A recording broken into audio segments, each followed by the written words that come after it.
Salut à tous, c'est une décision qui choque, indigne, interroge. Ce mercredi 26 mars 2025, le tribunal judiciaire de Bordeaux a donc officiellement accepté la demande d'aménagement de peine déposée par Pierre Palmade. Résultat, l'humoriste condamné à 5 ans de prison dont 2 ans ferme pour avoir causé un terrible accident de voiture en février 2023 va sortir de prison. Pas libre, mais presque. Il sera désormais placé sous bracelet électronique. Mais faut-il véritablement s'étonner de cette justice pourrie?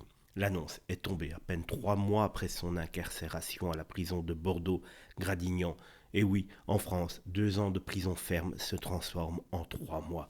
Une durée jugée par beaucoup comme dérisoire au regard du drame. Rappelons que l'accident avait grièvement blessé 3 personnes, dont une femme enceinte qui a perdu son enfant à naître.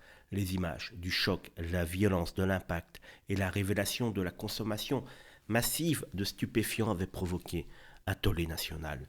Et pourtant, ce 26 mars, la justice a tranché. Pierre Palmade va pouvoir regagner son domicile équipé d'un bracelet électronique. Il devra poursuivre ses soins pour son addiction à la drogue et indemniser les victimes. Son permis de conduire a également été annulé pour 5 ans, une peine administrative bien mince face à la gravité des faits.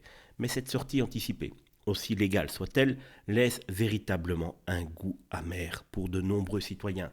Pour les familles des victimes, c'est une gifle, une démonstration, une fois encore, d'une justice à 2 vitesses où le nom et la notoriété semblent peser davantage que les faits, n'est-ce pas, monsieur Sarkozy?